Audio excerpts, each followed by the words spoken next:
Saudações, caríssimos, e sejam todos bem-vindos. Este é o nosso primeiro intensivão com o Teófilo 5. Pois é, o que seria então um intensivão? Intensivão é um novo espaço de aprofundamento que queremos oferecer todos os meses, sempre com um tema especial ligado à nossa fé católica, à nossa Santa Mãe Igreja e, de modo muito particular, à Palavra de Deus. Mas você deve estar se perguntando agora o que é este tal Teófilos. Se você ainda não participa do Teófilos ou se você não conhece o Teófilos, o grupo de estudos bíblicos católico Teófilos é um dos maiores grupos do Brasil.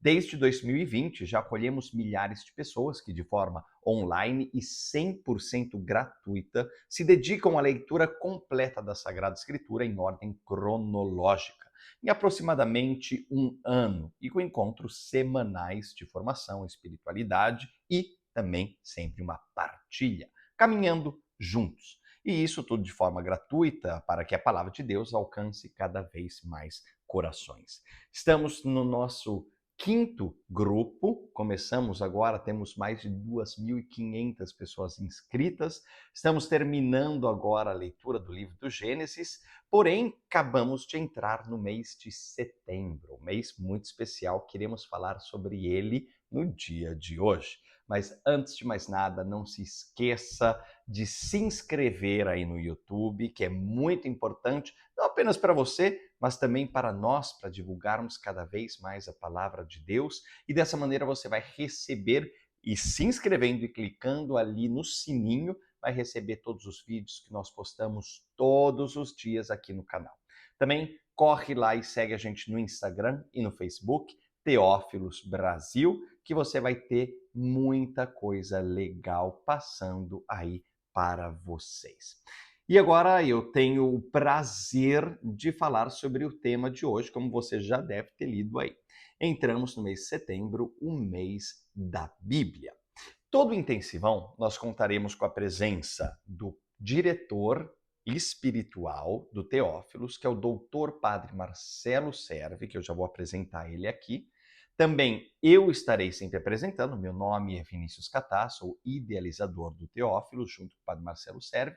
E agora nós temos a honra e a felicidade de ter recebido o sim deste padre, que é tão querido e tão especial para nós, que é o Padre José Vinícius. Padre José Vinícius disse o seu sim, então ele estará nos acompanhando cada mês com um tema diferente, trazendo algo diferente para todos nós. Então, antes de mais nada, antes de passar a palavra para o Padre José Vinícius, gostaria de apresentá-lo para quem não conhece. Padre José Vinícius Bonfante é presbítero da Diocese de Jaboticabal. Tem apenas 30 anos, mas já é graduado em filosofia, teologia, com participação na obra coletiva Catequese, Liturgia e Mistagogia, que foi publicada pela editora Paulus. Atualmente exerce um ministério como vigário paroquial nas paróquias Nossa Senhora de Lourdes e Nossa Senhora Aparecida em Jaboticabal, em São Paulo.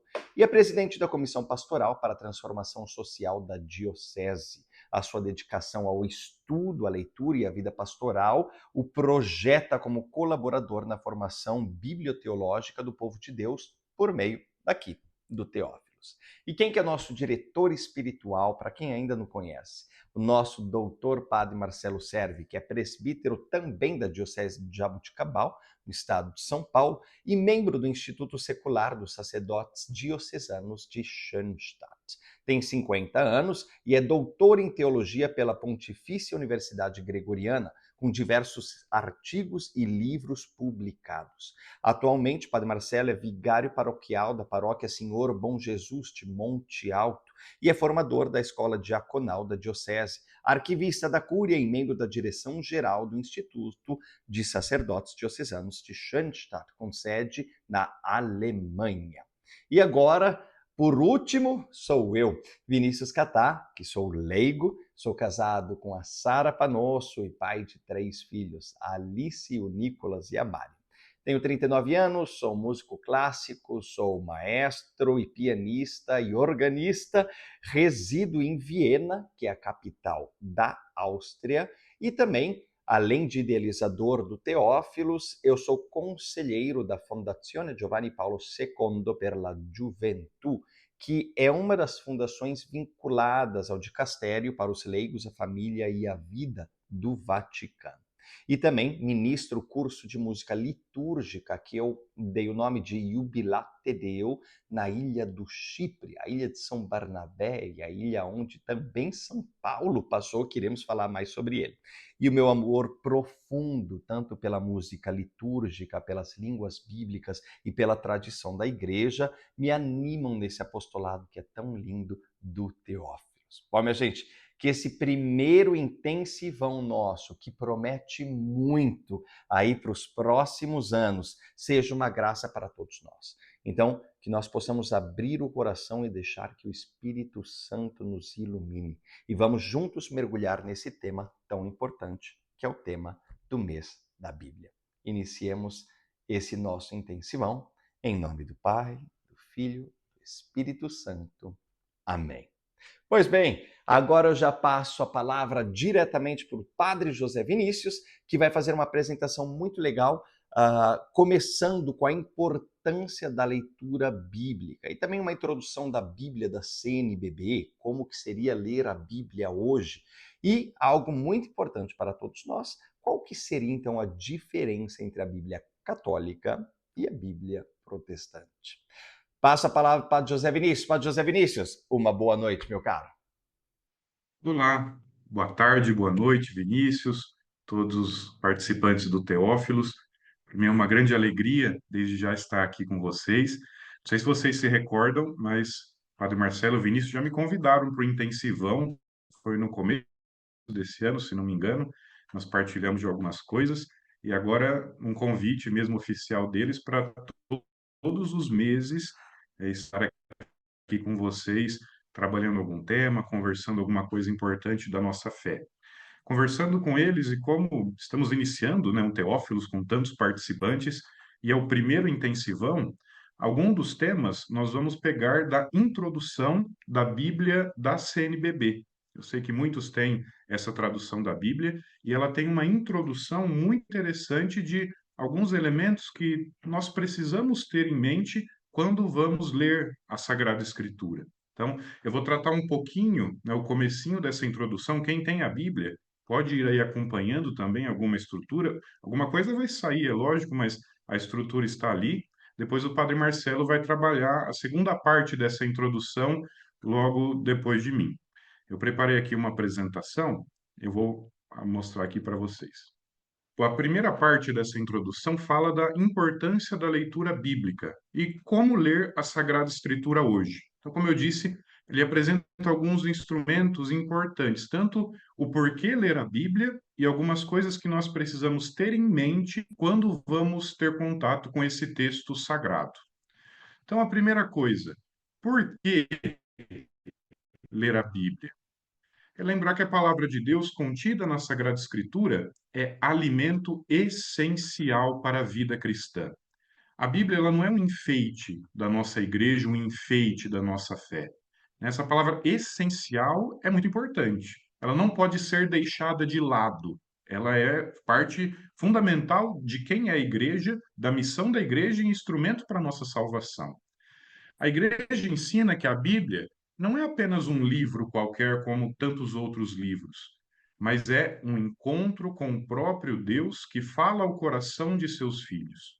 É por isso que coloquei essa imagem que eu acho muito bonita desde a minha juventude, né, que a Bíblia, no final das contas, é esse local de encontro, onde eu me encontro com Deus que fala comigo e a partir da Sagrada Escritura eu respondo e falo também com Deus. Então, esse lugar de encontro é muito bonito ser aplicado para a Sagrada Escritura.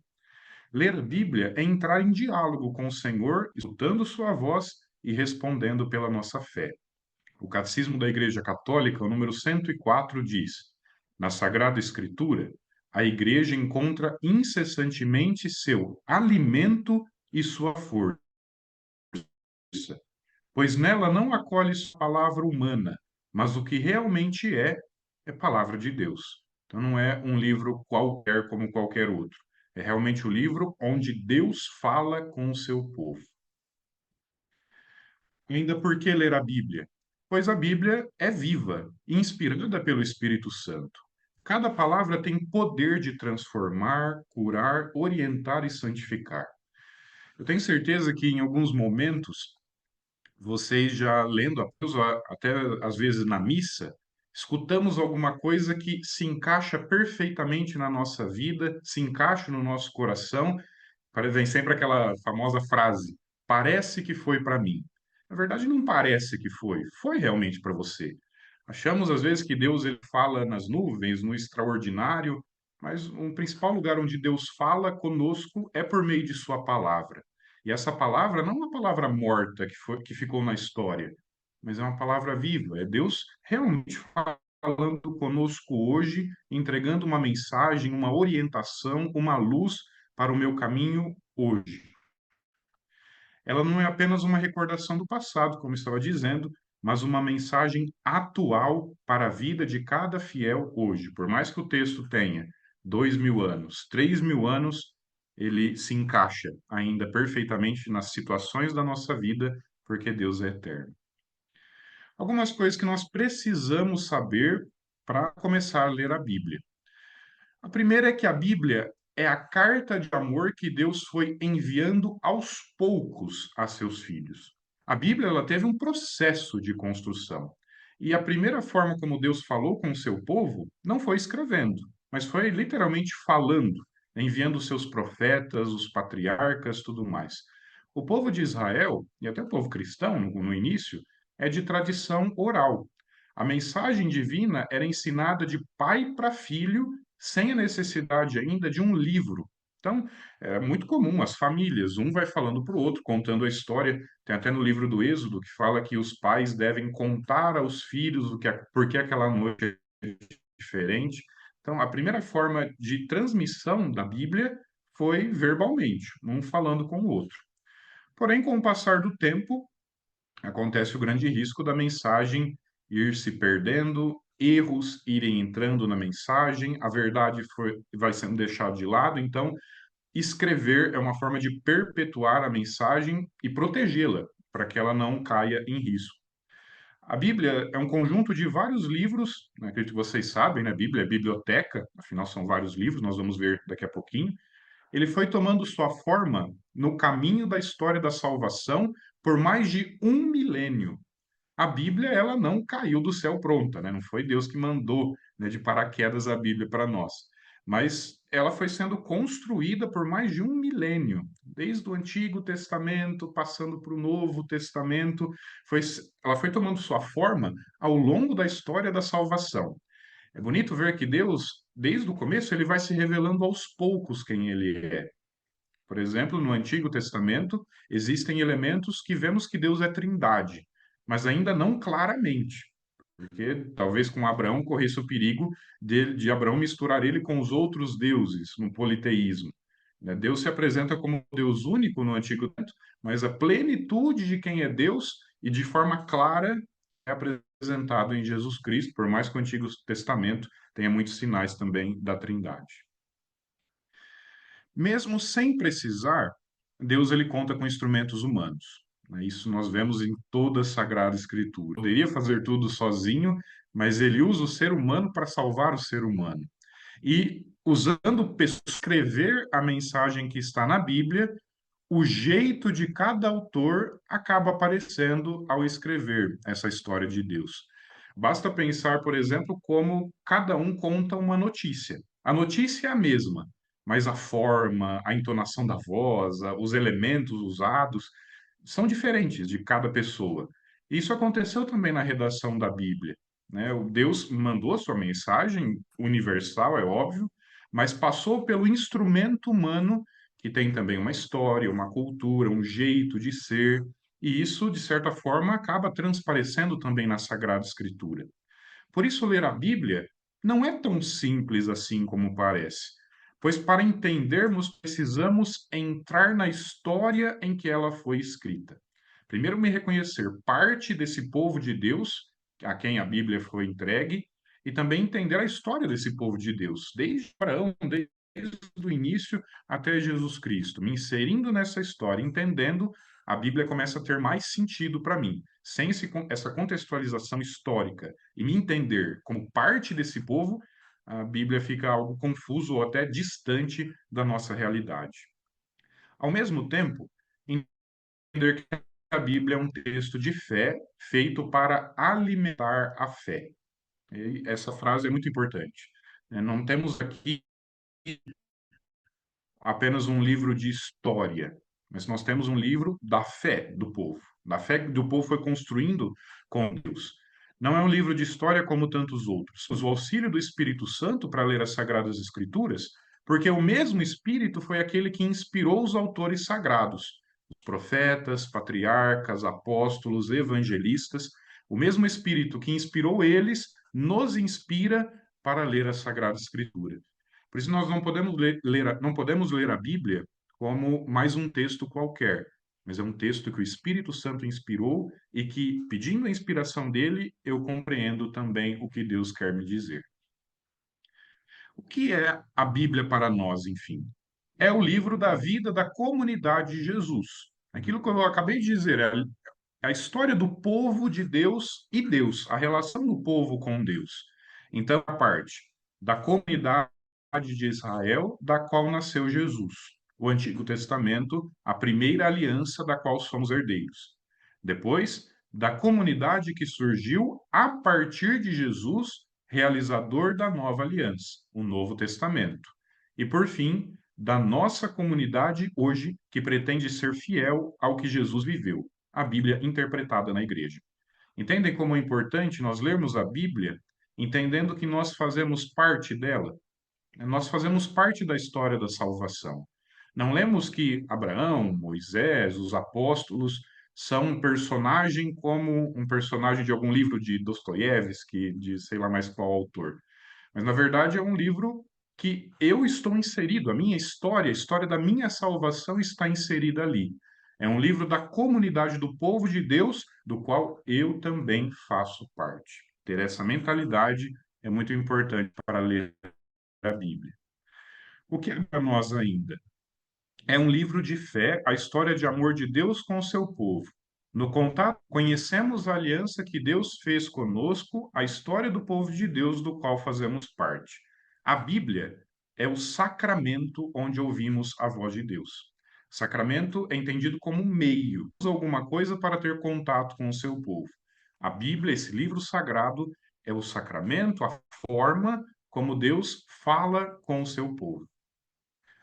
E a palavra de Deus é alimento para nós, né? Tem essa iluminura que eu coloquei aí no slide, que é do profeta Ezequiel, aquela passagem tão famosa quando ele come a palavra, né? Ele come o rolo da lei de Deus. E a Bíblia é uma fonte de alimento para nós. Ela tem um lugar fundamental na vida da igreja. Não é uma letra morta sobre uma história do passado, mas como lugar de Deus falar com o seu povo, onde o Espírito que inspirou as Escrituras agora inspira a comunidade por elas. Essa forma de ver a palavra de Deus como alimento fica muito clara na liturgia, né? A liturgia é o principal lugar onde a palavra nos é dada por alimento. Por isso que nós temos duas mesas: a mesa do altar, onde o sacrifício é oferecido, perpetuado, mas a mesa da palavra, que é uma extensão do altar. Ela é feita do mesmo material que o altar. E mesa, porque é onde nós nos alimentamos, é onde Deus se oferece para nos alimentar.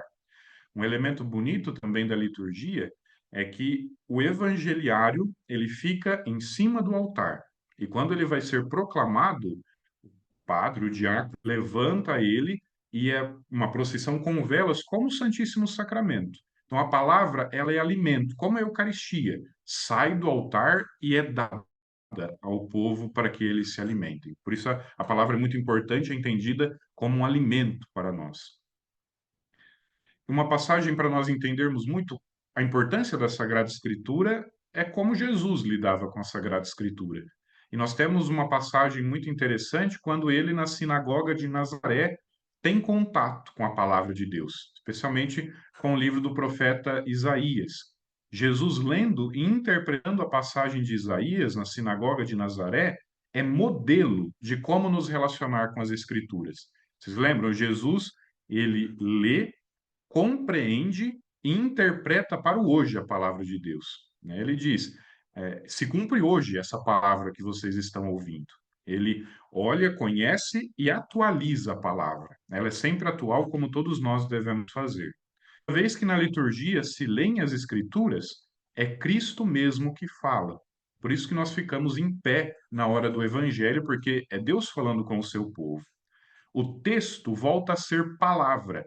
Lembra que eu disse no início?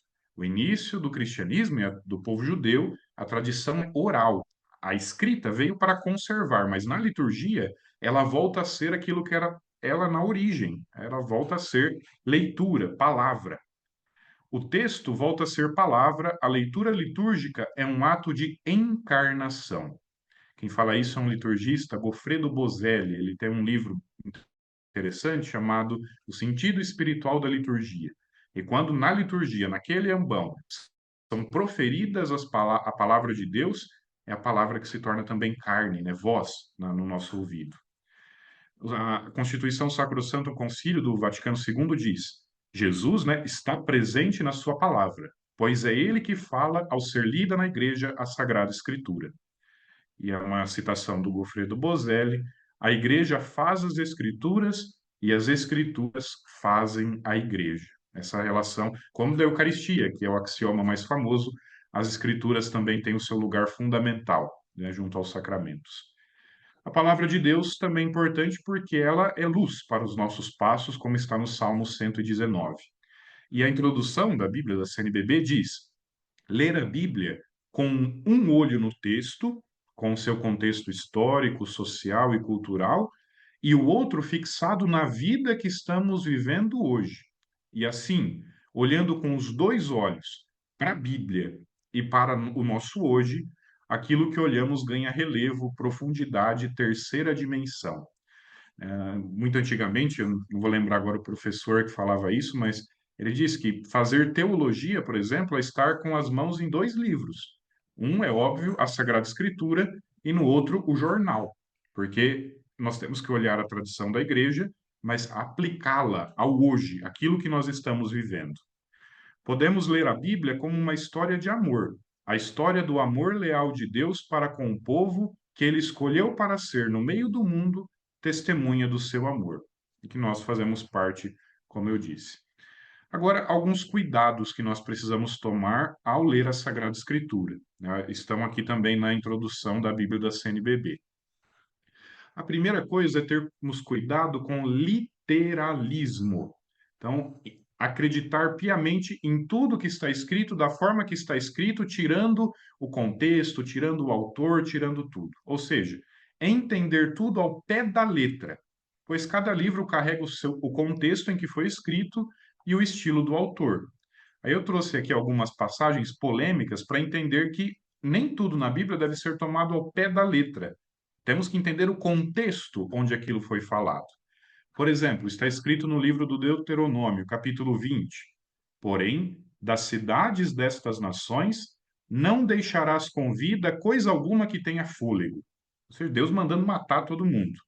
Também no primeiro livro de Samuel: mata homens e mulheres, meninos e crianças de peito, bois e ovelhas. Mais uma vez, Deus mandando matar todo mundo. No livro do Êxodo, capítulo 21, permite que um senhor castigue seu escravo, contando que ele não morra imediatamente. Essa passagem fala, não pode matar o escravo de bater, mas dá uma surra e ele ficar mais ou menos, isso pode fazer tranquilamente. E o Novo Testamento, São Paulo, eu não coloquei aqui para provocar, pelo amor de Deus, mas para entendermos como temos que entender o contexto onde o livro foi escrito. Os maridos vão gostar dessas duas passagens. Ó, 1 Coríntios, São Paulo diz: mulheres devem ficar caladas na igreja. Mulheres não devem abrir a boca. E a outra mais poderosa, 1 Timóteo: não permito que a mulher ensine nem mande no marido. Ela fique em silêncio. Ou seja, temos que entender o contexto onde isso foi escrito, a sociedade patriarcal, tudo, mas uma passagem dessa forma, hoje em dia, ela se mostra escandalosa. A mulher pode falar, pode ensinar o marido, não precisa ficar em silêncio. Mas alguns cuidados. Não busquemos a Bíblia como um livro mágico de adivinhações. Felizmente, muitas pessoas veem a Bíblia como um livro mágico. Então, eu pego a Bíblia e eu vou abrir em algum texto específico, porque Deus vai me falar naquele momento. Isso é tratar a Bíblia como um tarô, alguma coisa para achar Deus falando. Deus não é assim que Deus fala conosco, né? Não é no aleatório que eu vou abrir aqui e Deus vai falar. Tem uma história engraçada, o padre Samuel, né, que agora mora em Roma, ele disse que um dia ele tentou fazer isso, ele abriu, né, exatamente numa passagem que estava escrito, a morte de Samuel. Não podemos fazer isso por brincar com a palavra de Deus como um livro de adivinhações. A Bíblia não é isso. Nem podemos retirar o texto de seu contexto para servir de pretexto. Essa frase é importante, vou repetir. Não retirar o texto de seu contexto para servir de pretexto. Quantas barbaridades, quantas atrocidades são faladas e pregadas usando a Bíblia, usando a palavra de Deus.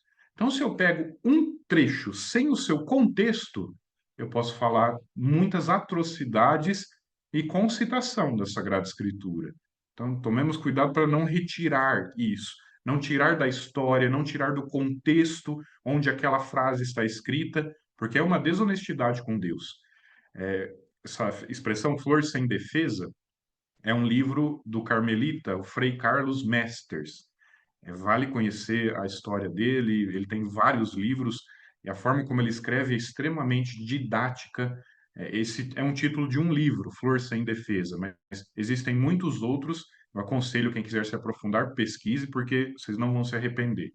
Mas nesse livro ele diz que a Bíblia é uma flor sem defesa, porque cada pessoa pode fazer o que quiser com ela. Ela é frágil se nós não tivermos cuidado de entendermos realmente o que está ali na Bíblia.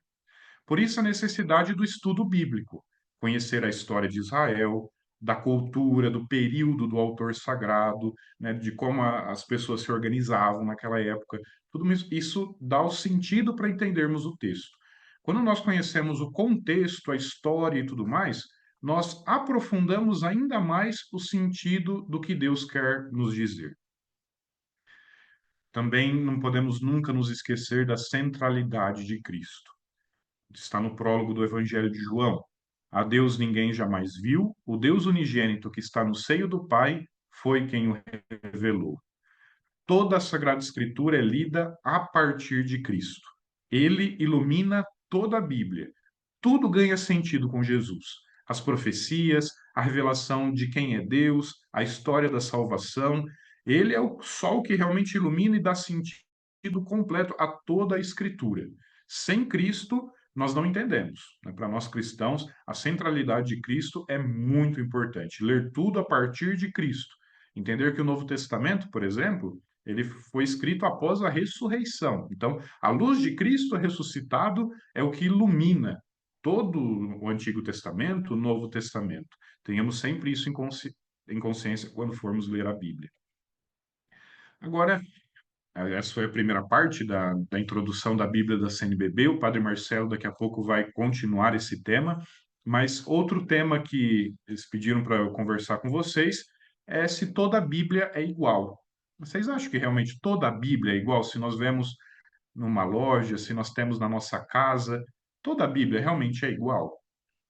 Na verdade, existem algumas diferenças entre a Bíblia católica e a Bíblia protestante. É isso que nós vamos ver agora. Se você tiver uma Bíblia aí que você tem dúvida se ela é católica, se ela é protestante, né, tome ela agora que aqui eu vou falar a diferença entre elas e por que elas são diferentes.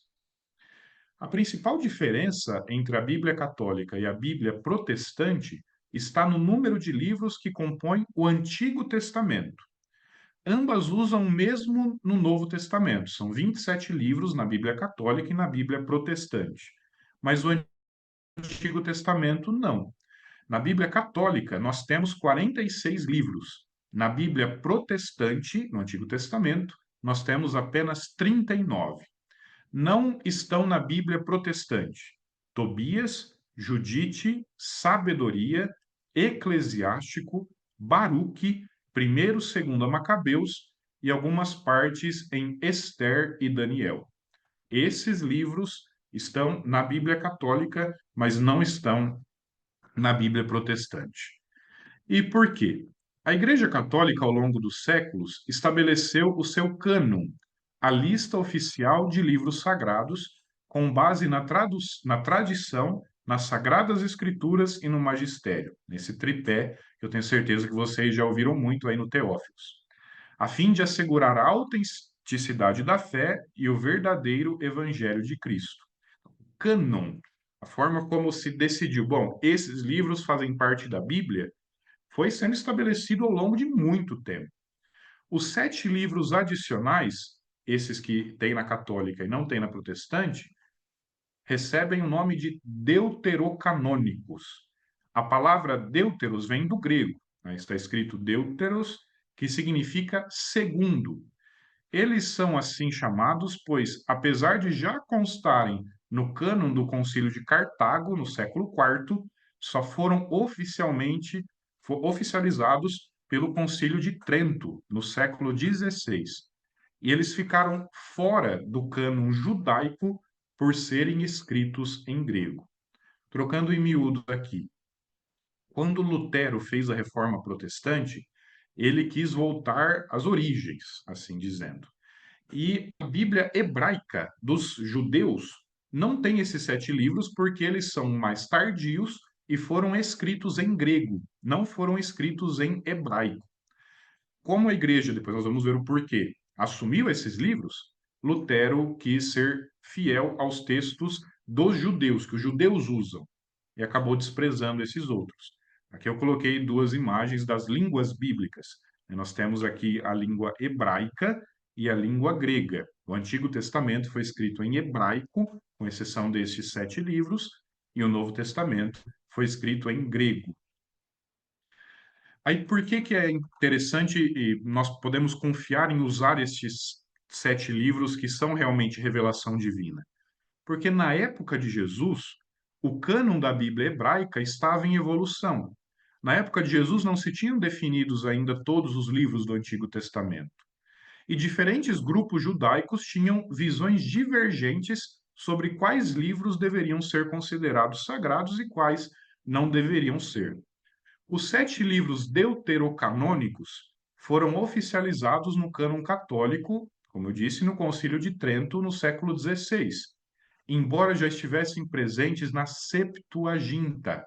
A Septuaginta é o recolhimento e a tradução do Antigo Testamento para o grego, uma versão grega usada inclusive pelos apóstolos. Quando Jesus enviou os apóstolos em missão, o mundo falava grego. Por isso os evangelhos foram escritos em grego, as cartas de Paulo em grego e todas as outras. Então, o livro utilizado pelos apóstolos na evangelização foi a Septuaginta, escrito todo em grego. E esses livros estavam ali. Nós usamos então esses 7 livros porque esses livros faziam parte da Bíblia na época de Jesus e foram usados pelos apóstolos na sua evangelização. Aqui eu coloquei um fragmentinho do Antigo Testamento, né, em grego, do século I, né, que nós temos aí. Assim, os protestantes, querendo voltar às fontes que a igreja havia abandonado, assumiram o cânon judaico, né, não o cânon cristão. Porém, esses livros eram textos sagrados na época de Jesus e, como disse, foram utilizados pelos apóstolos em sua pregação pelo mundo. Então, vê aí a sua Bíblia, para começar o Teófilos, né, se é uma Bíblia católica, se é uma Bíblia protestante, né, para usar bem e por quê, né? Não é que a nossa Bíblia esteja errada, nem a deles, mas eles não incluíram esses, mas para nós, realmente, a Sagrada Escritura é revelação divina, esses livros que nós temos completo na nossa Bíblia. Meus irmãos, minha parte agora eu encerro com vocês. Desde já quero agradecer mais uma vez, né, a todos pela paciência de estarem aqui esse tempinho comigo. Agora outros vão dar continuidade, né, devolvo ao Vinícius a palavra, mas desde já agradeço muito, né, o convite ao Vinícius, ao Padre Marcelo, a paciência de todos para estar aqui e vamos crescer juntos. Como é bom pararmos para estudar um pouco, preparar, conversar, encontrar pessoas Louvado seja Deus pela inspiração que ele deu ao Vinícius e ao Padre Marcelo para esse grupo. Se Deus quiser, então, todo mês nós os veremos aqui no Intensivão junto com eles. Devolvo a palavra ao Vinícius e a todos, Deus abençoe. Boa continuidade aí. Muito obrigado, Padre José Vinícius, pelas belíssimas palavras e pela linda explicação. Seja bem-vindo ao nosso Teófilos. A gente fica muito feliz em ter o senhor por aqui conosco. E agora vamos continuar esse nosso intensivão com o nosso diretor espiritual, o Padre Marcelo Serve.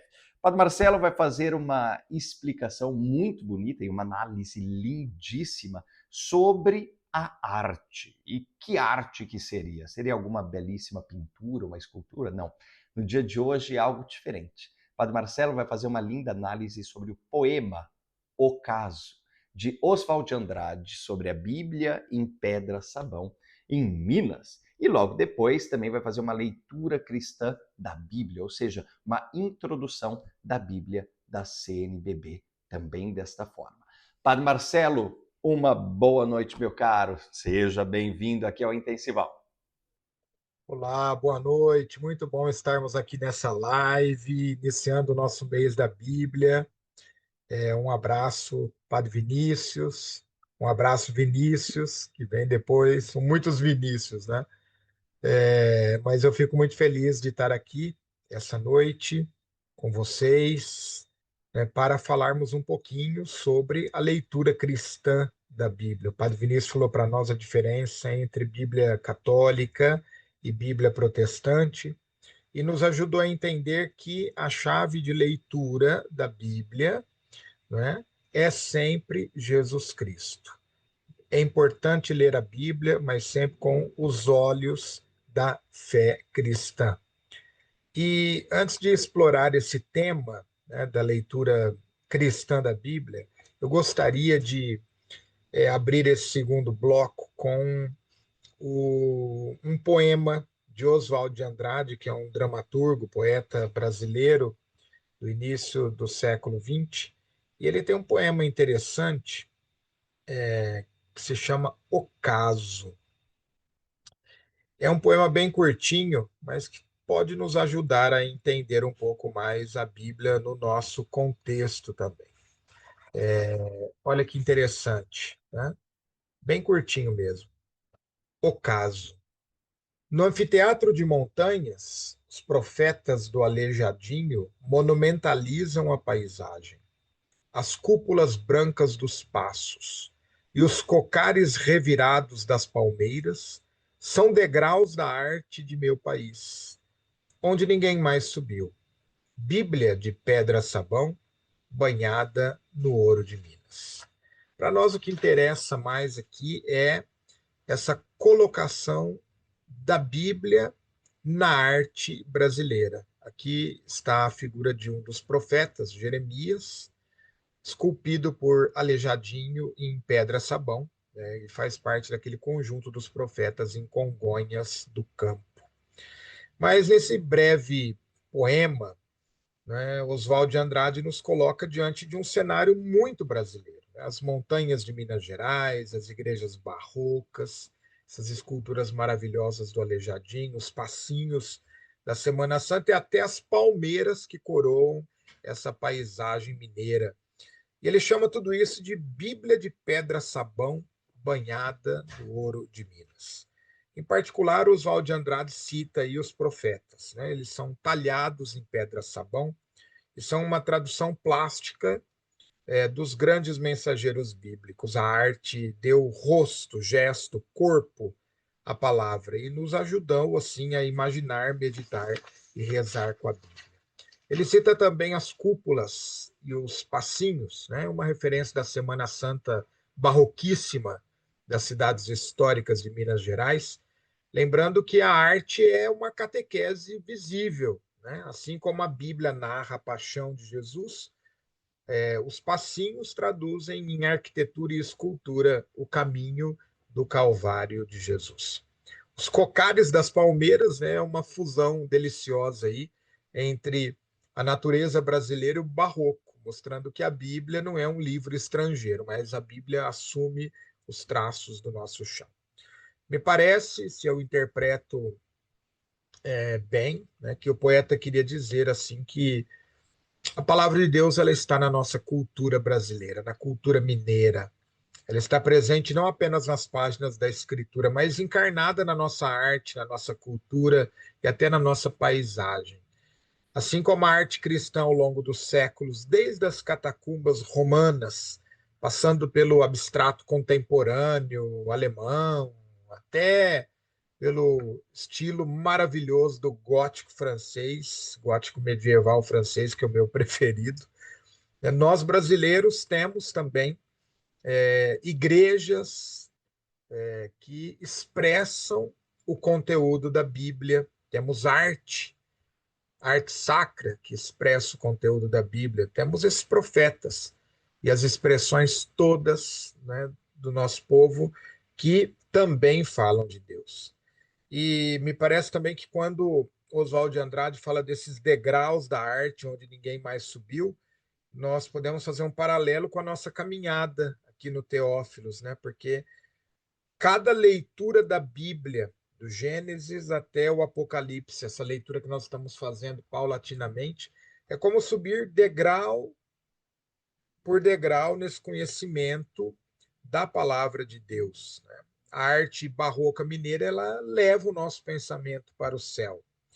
E é, da mesma forma, a palavra que nós estamos estudando, lendo aqui no Teófilos, ele nos eleva espiritualmente, né? E vai nos ajudando, assim, a esculpir dentro de nós uma fé bastante viva.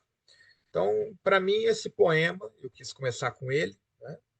É um convite a ver a Bíblia não apenas como uma letra, mas como vida que se encarna na nossa vida, como um monumento que se manifesta na cultura, na história e também em nós mesmos. Eu espero sinceramente que ao final desse nosso percurso comum, nós possamos ser uma Bíblia viva, né? Esculpida por Deus, para que outros encontrem a Jesus através de nós. Uma Bíblia não mais escrita em papel, mas uma Bíblia narrada no cotidiano, com o nosso jeito de ser, com nossas orações, com nossas atitudes, que nós sejamos uma obra-prima do Espírito Santo, capaz de manifestar com nossas qualidades, com nosso temperamento, com nossas virtudes, a palavra de Deus para os irmãos. Então, assim como o Aleijadinho esculpiu os profetas em pedra, que o Espírito Santo esculpa em nós a palavra de Deus. Amém. Bom, vamos falar um pouquinho da leitura cristã da Bíblia. É um tema bastante interessante, um tema necessário, porque tudo que nós estamos vendo aqui tem que ter como chave de leitura o próprio Jesus. Quando nós falarmos principalmente do livro do Levítico, o livro do Deuteronômio, todas as prescrições que nós leremos ali, nós precisamos enxergar tudo isso com os óculos do Novo Testamento. Precisamos ler o Antigo Testamento com os óculos do Novo Testamento. Essa é a leitura da Bíblia de maneira cristã, leitura cristã da Bíblia. Por quê? Para que a gente lê a Bíblia? Não é só para ter cultura, né? Para conhecer história, ou ter um pouco de contato com o mundo bíblico. Nós vemos a Bíblia porque nós queremos entender a nossa vida à luz da palavra de Deus, que é Jesus Cristo, o Verbo encarnado do Pai. Então, o Antigo Testamento é o pano de fundo, né, do evento Jesus, e o Novo Testamento é o efeito do evento Pessoa Jesus encarnada na vida dos seus seguidores. Então, toda a Bíblia fala de Jesus, do começo ao fim. O Antigo aponta para Jesus. O Novo Testamento, né, explica Jesus e fala como a comunidade coloca em prática o ensinamento de Jesus. Isso nos faz pensar duas coisas bastante essenciais para a leitura da Bíblia, né? Primeiro que o ambiente próprio da Bíblia é a comunidade cristã. Então, nós lemos a Bíblia para nos contextualizar também como igreja, né? Para saber que aquilo que Deus pensa e deseja para cada um, deseja para o povo inteiro. Então, não é possível ter uma leitura autêntica da Sagrada Escritura de maneira intimista, né? O que a Bíblia fala para mim? Não, a Bíblia é a palavra de Deus para um povo. É lógico que Deus fala para mim, Deus fala comigo, Deus direciona a sua palavra à minha pessoa. Mas tudo isso tem que estar dentro do grande contexto que é a comunidade cristã, porque a Bíblia só se compreende de verdade no meio daqueles que vivem aquilo que essa palavra nos fala. Só no ambiente que transmite, portanto, de geração em geração, aquele mandamento do amor fraterno que Jesus ensinou, né? Amai-vos uns aos outros como eu vos amei, João 13, 34, 35, é que se compreende aquilo que Deus deseja dizer para a humanidade, né? Então a Bíblia precisa ser percebida, entendida à luz desse compromisso com os irmãos e as irmãs, um compromisso que Deus mesmo nos deu e pelo qual Jesus entregou a sua vida. Então, é a luz da oração na comunidade, é a luz da oração solitária no nosso quarto, né? Eu tenho um quarto que é como uma capela também, porque aqui eu rezo, aqui eu estudo, né? Tem imagens, cria um ambiente de oração. Ali eu tenho meu altarzinho, pessoal de Xanxto, meu santuário lar. Sou muito bom para mostrar essas coisas aqui, né? Mas tá lá, meu santuário lar, né? É um ambiente de oração. É aqui que eu rezo com a palavra, aqui que eu medito com a palavra, é aqui que eu estudo a palavra, como você também na sua casa, né? Reza, medita no seu quarto, busca também complementar essa sua oração pessoal com a oração comunitária, com a mesa da palavra que a igreja nos oferece cada domingo, especialmente, mas também em cada celebração eucarística, em cada Santa Missa. Então, é assim que a gente vai formando a nossa identidade cristã e o nosso entendimento dessa palavra, né, que foi conservada pelo povo do qual Jesus nasceu, que é a Bíblia judaica, mas que só tem a sua compreensão, o seu sentido pleno para nós cristãos, à luz de Jesus, que, repito, é a palavra de Deus encarnada, é a palavra de Deus em carne humana, no seu jeito de ser, nos seus atos, no seu jeito de viver, mas, sobretudo, na sua pessoa, como nos recorda o prólogo do Evangelho de São João, João 1, 1 a 18. Isso traz uma reflexão bastante necessária também sobre o peso que nós devemos dar a cada parte da Escritura, né? Podemos dar a todas as frases de qualquer página da Bíblia o mesmo peso. Há uma introdução à Bíblia da CNBB muito interessante sobre isso, né? Eu recomendo vocês, quem está lendo por essa edição, leia devagarinho toda a parte da introdução à Bíblia. E ali se fala muito disso, né?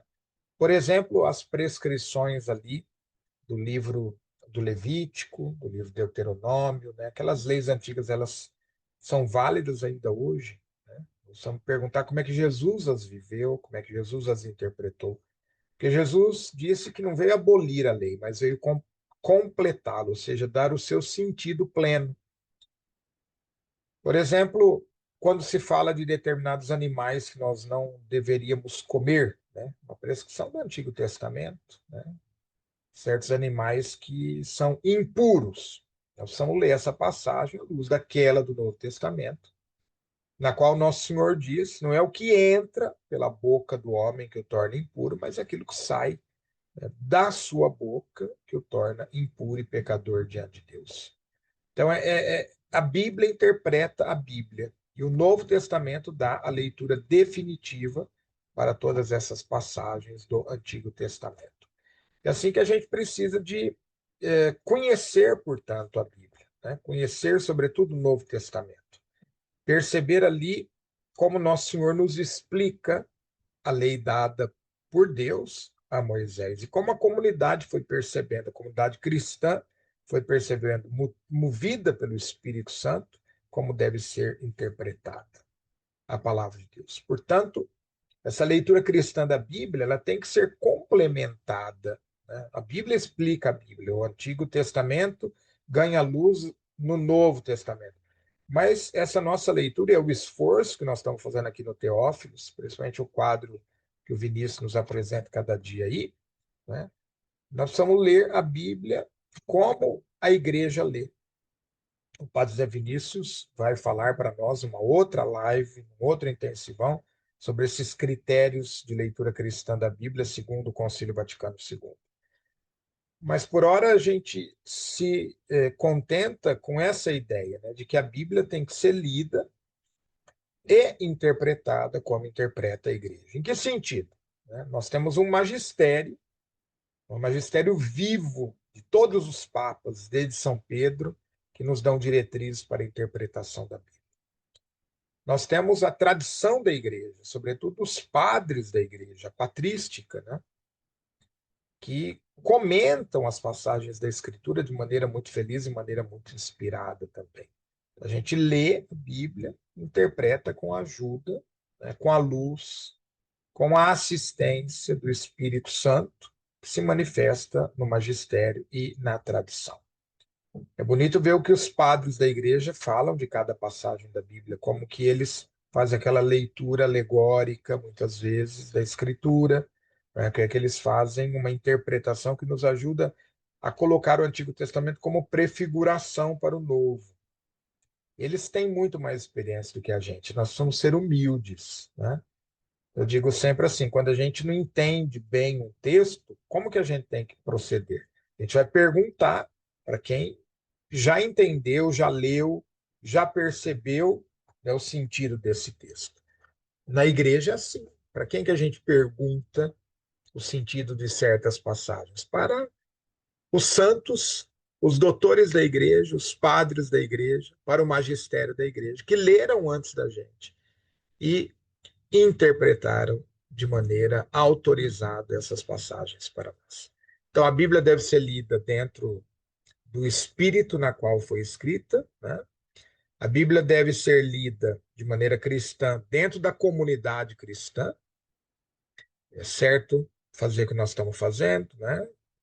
Dentro de um grupo de inspiração católica que nos coloca o sentido da Escritura como deseja a Igreja Católica, complementando a nossa leitura, o nosso estudo pessoal com a mesa da palavra, que nos é servida de maneira abundante em cada Santa Missa, e, sobretudo, né, nos deixando ajudar pela interpretação do magistério, interpretação oficial do magistério, pela tradição da Igreja, que nos mostra os caminhos pelos quais essa palavra deve ser entendida.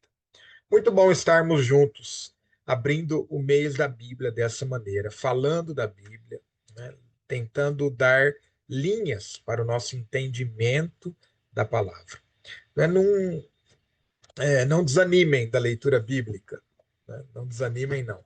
Nessa fase aqui do nosso estudo, pode ser que muita gente seja tentada a desanimar. Ah, estou conseguindo. Vai tirando o atraso devagar, mas seja perseverante, né?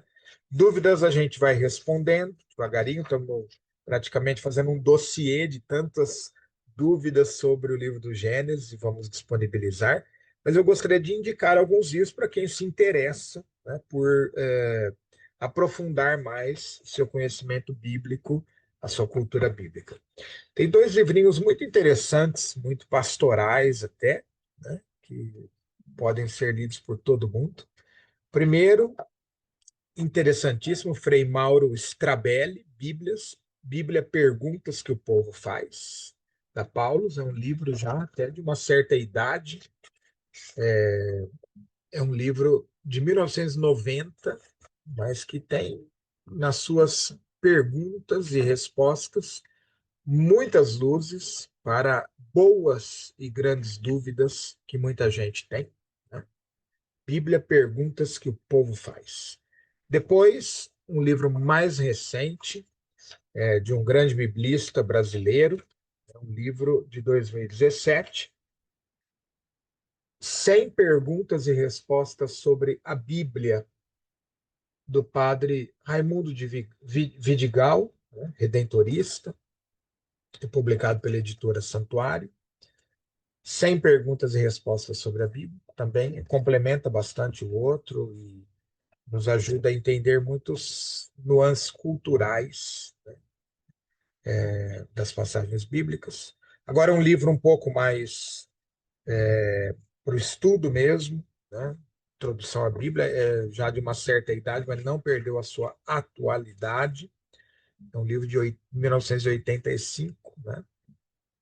De John Harrington, Chave para a Bíblia, Revelação, Promessa e Realização, um dominicano, né? Aqui a gente encontra muitas explicações sobre a formação da Bíblia e assim por diante. E não posso deixar de citar o livro do padre Côniges, jesuíta, né? Biblística, grande biblística, que ajudou muitas traduções da Bíblia no Brasil também. A Bíblia, sua origem e sua leitura, publicado pela editora Vozes. É um livro que está na sua 8ª edição, né? Um livro que é muito atual, foi publicado em 2014. Então, recomendo esses livros, né, para quem quiser um aprofundamento maior, né? O aprofundamento pastoral, o complemento pastoral, esses dois mais fáceis, e o aprofundamento um pouco mais teológico, né, esses outros dois aqui, tá bom? A gente vai colocar aí na descrição do vídeo a bibliografia para quem quiser se aprofundar. Então, um grande abraço para todos, passo aí a bola para o Vinícius, né? E que Deus abençoe o nosso mês da Bíblia e nos ajude a perseverar na leitura com o Teófilos. Amém. Muito obrigado, Padre Marcelo, pela belíssima explicação.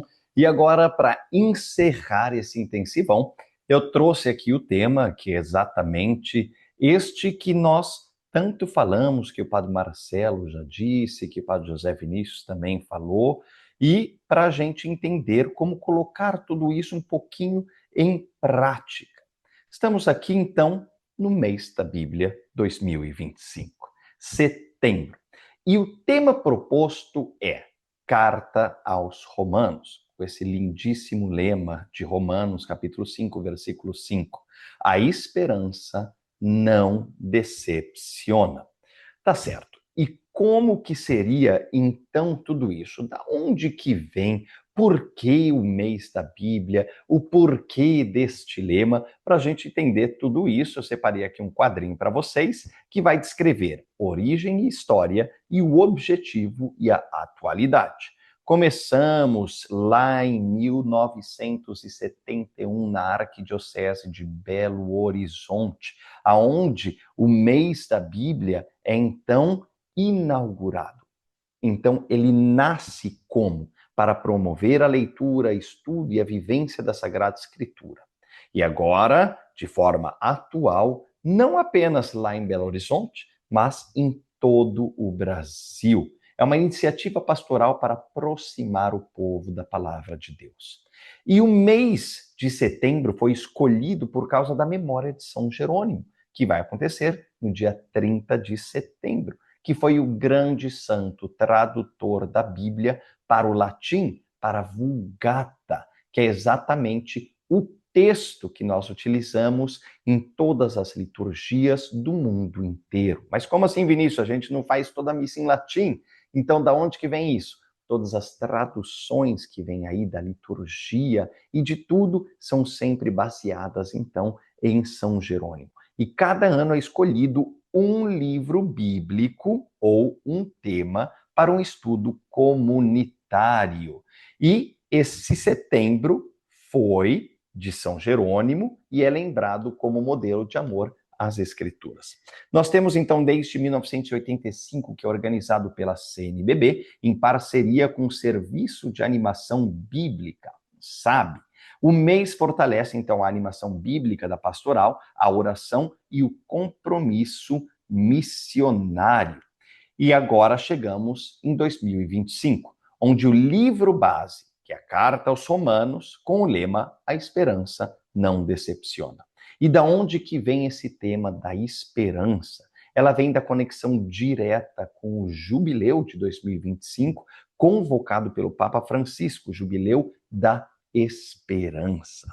Vamos continuando por aqui. E qual que seria o subsídio que nós teríamos, juntamente, óbvio, com a carta aos Romanos? Nós temos 2 subsídios. Então, o primeiro subsídio é este daqui que temos à esquerda, que é da própria CNBB, e eu trouxe agora da minha última viagem pelo Brasil, acabando de voltar no comecinho de agosto, esse subsídio aqui da editora Paulinas. É um subsídio muito próximo da CNBB, que foca exatamente nas mesmas coisas. Então, tudo que a gente vai falar por aqui sempre vai estar baseado nestes 2. E agora chegamos a uma introdução ao subsídio. Começamos, então, com a pergunta: por quem foi escrita a Epístola aos Romanos? Obviamente, temos aqui, como vocês podem ver nessa pintura de fundo, foi escrita, então, por São Paulo. E quando que ela foi escrita? Ele escreve essa carta entre os anos 55 e 58 depois de Cristo. E aonde que ele escreve a carta? Provavelmente de Corinto, durante a sua 3ª viagem missionária. E quem seriam, então, os interlocutores? A carta ela é dirigida à comunidade de Roma, que, presta atenção, Paulo ainda não conhecia pessoalmente. E qual seria a finalidade desta carta? Ele busca, então, um apoio para a missão até a Espanha, apresenta a coleta para Jerusalém e deseja reconciliar judeus e gentios em uma única fé. E quando a gente fala em Bíblia, a gente sempre se pergunta qual seria o gênero literário. A Epístola aos Romanos é, como o próprio título diz, uma epístola.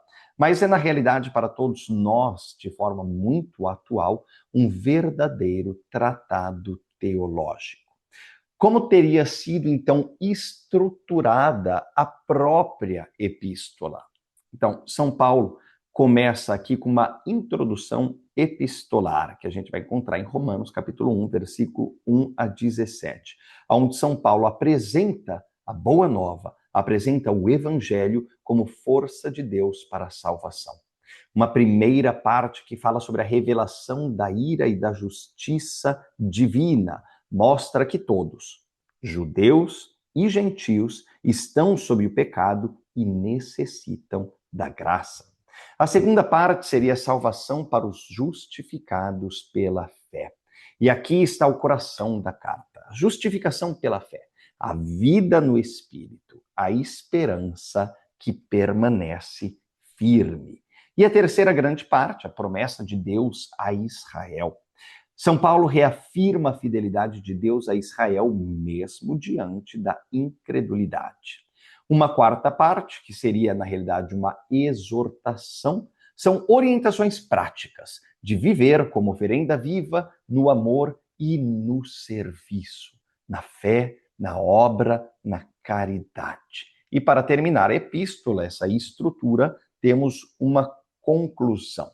E finaliza, então, com notícias pessoais, exortações e saudações. Isso que é muito importante nós nos lembrarmos. Diferentes de outras características, ou seja, de outros gêneros literários, como livros sapienciais, livros históricos, São Paulo escreve a epístola exatamente mais do que um tratado de teologia explicando para os seus irmãos, porém, é uma epístola que tem uma finalidade clara para aquele momento e um objetivo também muito claro, mas que ela é aplicada para nós também na atualidade. Depois da estrutura da epístola, agora nós temos a estrutura como estes subsídios, como esses livros são estruturados, tá certo? Os títulos que vocês vão ver aqui é da Paulinas, Porém, a base, a quantidade dos encontros da CNBB são exatamente as mesmas. Elas sempre começam com uma introdução, que a gente já fez para vocês. Logo depois, um primeiro encontro, e aqui o subsídio sempre explica como fazer esse encontro, dá sugestões de como realizar, tanto pessoalmente como de forma online. E nesse primeiro encontro se fala sobre a manifestação da justiça de Deus.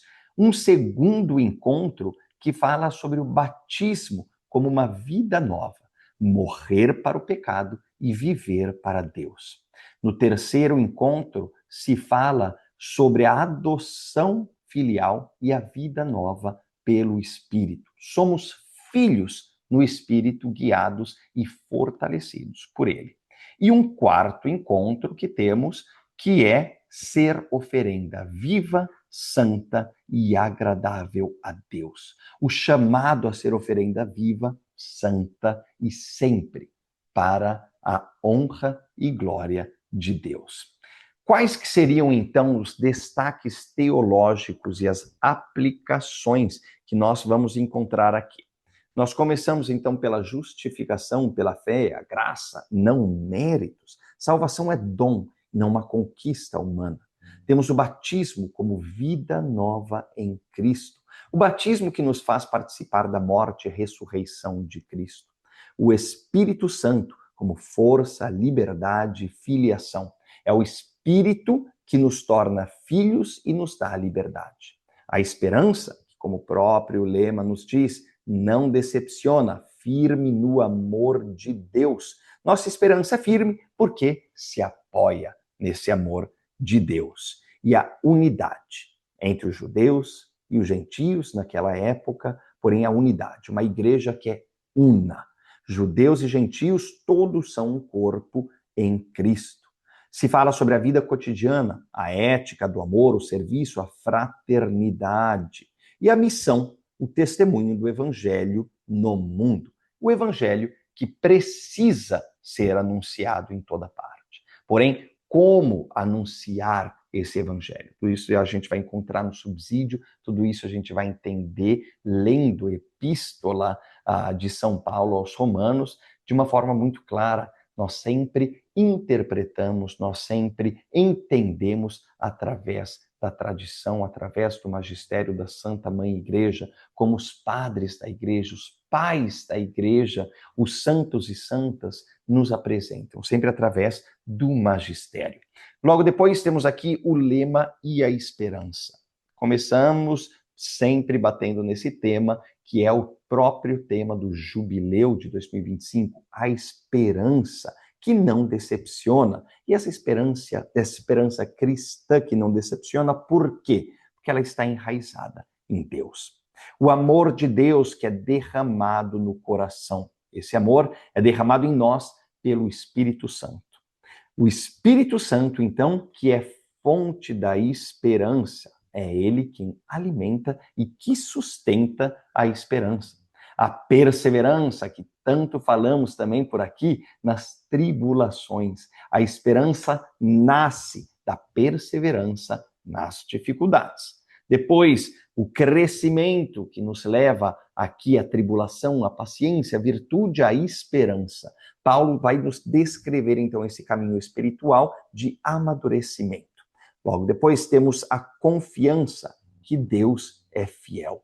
Podemos esperar porque sabemos que Deus cumpre as suas promessas. E até chegar à atualidade, a esperança contra o desânimo. Hoje essa esperança é remédio contra o desânimo que tantas vezes enfrentamos. E agora, nada disso basta apenas estudarmos, apenas lermos a epístola, apenas estudarmos o subsídio, participarmos dos encontros ou entendermos tudo isso, se não somos chamados a essa vivência. Chamados seremos, porém, não são todos que respondem a esse chamado. E como que nós podemos fazer isso? Primeiro passo, leitura orante, rezar com a palavra. Não apenas estudar, mas uma verdadeira lectio divina, uma verdadeira rezar com a Escritura. Ou mais do que isso, rezar a Escritura. A comunidade, viver a fé em igreja. A fé é vivida em comunidade e não apenas de uma forma isolada.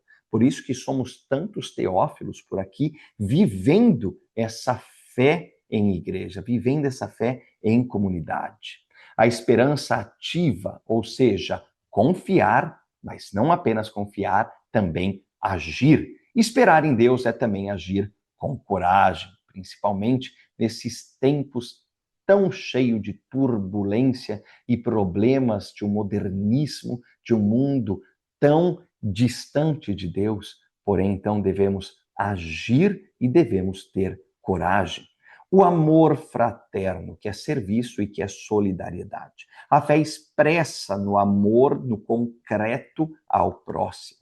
E, obviamente, esse pedido sempre, assim como vemos aqui nessa pintura da belíssima conversão de São Paulo, do chamado de São Paulo, deixar-nos transformar. É preciso abrir-se à mudança interior que o Evangelho pede. Um compromisso missionário. Testemunhar o Evangelho. Não basta apenas estudar, não basta apenas falar, temos que testemunhar, temos que viver. E cada um de nós somos chamados a sermos missionários aonde quer que estejamos. Seja aqui desse lado do Córrego, como o Padre Marcelo fala, em Viena, seja em Roma, ou seja no Brasil, seja na China, seja nos Estados Unidos, sempre sermos missionários e passarmos para frente o Evangelho. E no cotidiano, a ética cristã no dia a dia. Ou seja, fechando com a chave de ouro, tudo isso se concretiza nas nossas escolhas diárias, no nosso trabalho, nas nossas amizades, nas pessoas que encontramos, no que fazemos e também naquilo que deixamos de fazer. E uma conclusão e convite agora com o subsídio, com a epístola, seria a primeira. Vem os Romanos, o coração do Evangelho. Romanos, então, é o núcleo do pensamento paulino. Ele é a síntese do Evangelho. Com isso, mais uma vez, sempre batendo na mesma tecla, a esperança firme em Cristo. A esperança em Cristo é exatamente o que sustenta a vida cristã. E a palavra viva, que deve ser guia diário da nossa vida. A Bíblia é a palavra que nos guia. E o chamado a ser igreja da esperança. Somos chamados a sermos essa igreja da esperança, principalmente no mundo de hoje. Um compromisso com fé, com amor e com missão. Esse é o nosso compromisso. É viver a fé, é amar e anunciar. E um convite, abrir a Bíblia, viver a palavra. Pois aqui a gente sempre deixou esse convite para todos vocês que já participaram do Teófilos, ou que participam do Teófilos, ou que futuramente vão participar do Teófilos. Abra a Bíblia, deixe a palavra transformar a sua vida. Mas atenção, devemos ter sempre um bom encaminhamento, uma boa direção para entendermos as palavras de Deus sempre com os óculos do Novo Testamento, sempre em direção a nosso Senhor Jesus Cristo e sempre através do magistério, através da tradição da Igreja, que é una, santa, católica e apostólica. Aqui fica também o envio, um testemunhar no cotidiano. Somos enviados, testemunhar no dia a dia que Cristo é nossa esperança. Meus irmãos e irmãs, esse é exatamente o convite que fazemos para todos vocês. Temos nesse mês de setembro a possibilidade de, além de continuar a leitura perseverante da Sagrada Escritura com Teófilos, de nos aprofundarmos na Epístola de São Paulo aos Romanos, de uma forma muito bonita, com a esperança que não decepciona. E mais do que tudo isso, levarmos essa vida, levarmos essa epístola, levarmos o que aprendemos no nosso cotidiano. Mas, Vinícius, não é todo dia que posso ir à Santa Missa, não posso sempre estar em comunidade. No seu trabalho, na sua casa, na sua família, com seus amigos. e nos momentos de dificuldade. Sempre testemunhar a palavra viva de Deus. Sempre testemunhar nosso Senhor Jesus Cristo. Com isso, encerramos aqui, então, a apresentação desse mês da Bíblia e já deixo mais um convite para todos vocês, que aqui vem a nossa surpresinha, que é um convite especial. Agora, nessa pintura, não é mais São Paulo, mas sim São Jerônimo. E nós iremos lançar, no finalzinho agora de setembro, no dia 21 de setembro, a novena de preparação para a festa de São Jerônimo, que cai exatamente, e exatamente por isso, no dia da Bíblia, no dia 30 de setembro, que celebramos São Jerônimo, grande tradutor da Bíblia, que vai nos ajudar a nos prepararmos, rezarmos juntos a novena do dia 21 a dia 29 de setembro. Aonde eu acompanho essa novena? Aqui no nosso canal do YouTube do Teófilos, apenas aqui. Ou seja, clica já no botãozinho de se inscrever, segue a gente aí que todo dia você vai receber o vídeo, você vai receber também a novena de São Jerônimo. E onde que eu encontro o folheto? O folheto vai estar disponível no nosso Instagram. Nós também passaremos para todos os teófilos que estão no grupo do WhatsApp e também estará, juntamente com esta gravação e juntamente com todo o material que nós preparamos e nós apresentamos aqui, os slides, o texto e tudo isso vai se encontrar no site Teófilos. E neste ano, com a novena, vamos nos aprofundar na Dei Verbo, a Constituição Dogmática do Concílio Vaticano II, que fala sobre a revelação divina, que nos ensina como a palavra de Deus é viva, fundamento da fé e alimento para a igreja. Ou seja, minha gente, participem conosco, pois será um tempo de graça para crescer no amor às Sagradas Escrituras, como São Jerônimo, como nos guia. E agora, nesse finalzinho, terminando tudo isso, quero agradecer mais uma vez, imensamente, aos nossos queridos Padre José Vinícius e Padre Marcelo Servi, que vão aí também caminhar conosco nessa novena, e no dia 30 de setembro teremos o nosso próximo intensivão sobre São Jerônimo, aonde o Padre José Vinícius também vai estar mais uma vez conosco, o Padre Marcelo e eu também. E também gostaria de agradecer os nossos organizadores teófilos, que são mais de 20 organizadores que nos ajudam em cada pequeno detalhe, em cada pequena coisa, fazer essa perseverança, fazer esse grupo continuar. E, minha gente, de forma totalmente voluntária e sem qualquer remuneração. Eles dedicam tempo, talentos e coração para que este apostolado possa acontecer. E o Teófilos, como vocês já sabem, como nós sempre batemos na mesma tecla e sempre repetimos, é 100% gratuito. Porque nós acreditamos que a palavra de Deus deve chegar a todos, sem barreira. E neste ano que nós estamos comemorando o nosso primeiro pequeno jubileu de 5 anos, nós temos um passo muito importante, porque a gente começou a compilar todo esse material que nós temos, todos os vídeos que nós temos, todas as apresentações que nós temos em um só lugar, que é agora o nosso site Teófilos, que vocês vão encontrar por aqui. Vou colocar aqui, ó, www.teofilos.com.br. Você pode clicar aí na descrição do vídeo que você vai encontrar também o link para o site para você entrar lá. E nesse site vocês vão encontrar, mais uma vez, de forma 100% gratuita, todos os nossos vídeos, o plano de leitura do Teófilos, um quadro que é muito bom apresentar, que eu fico muito feliz de estar em mais esse apostolado que se chama Sursum Corda, aonde nós iremos com Teófilo 5 fazer uma análise completa de todos os capítulos da Bíblia, todos os 73 livros da Bíblia. De que forma? Através da escritura, tradição, do magistério, da arte sacra e da patrística. Então você está esperando o quê para ler a Bíblia aqui com a gente? Também todos os vídeos do intensivão e também o nosso contato para dúvidas. Tudo isso está no nosso site. Agora, como vocês podem imaginar, além do tempo que nós gastamos para tudo isso, para separar e para montar esse site, nós também precisamos investir recursos materiais, porque exatamente isso requer um bom trabalho. Para fazer um bom trabalho, nós também precisamos investir isso. Por isso, aqui a gente deixa para todos vocês um convite fraterno. Mas preste atenção, apenas para aqueles que sentirem no coração e puderem nos ajudar. Qualquer valor, qualquer forma.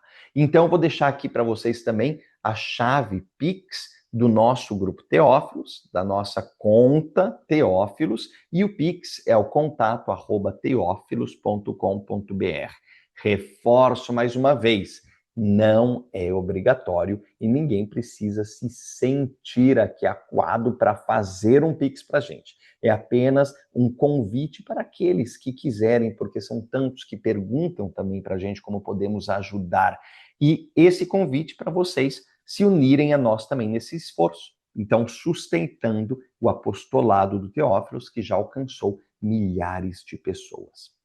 Meus irmãos, que a paz de nosso Senhor Jesus Cristo esteja com todos nós e que por intercessão de São Jerônimo, peçamos a perseverança para continuarmos esse caminho com a Sagrada Escritura e de forma bem especial também um caminho belo nesse mês de setembro, o mês da Bíblia com a carta aos Romanos. Todo o material, mais uma vez, fica no site. Aqui na descrição do vídeo vocês vão encontrar o link para o site, vocês vão encontrar também a bibliografia que o Padre Marcelo utilizou e vão encontrar outras coisas. Então, não se esqueça, se inscreve aí, vai lá no Instagram, vai lá no nosso Facebook e segue a gente também pelo nosso site. Nos vemos no dia 30 de setembro para o próximo intensivão. A festa do nosso padroeiro Teófilo. Vamos fazer uma festa bem bonita juntos aqui, onde nós falaremos justamente sobre São Jerônimo. Ou seja, este será um encontro imperdível. Obrigado a todos vocês que permaneceram até o final aqui conosco. Muito obrigado de coração e nos vemos no dia 30. Em nome do Pai, do Filho, do Espírito Santo. Amém. Tchau, tchau.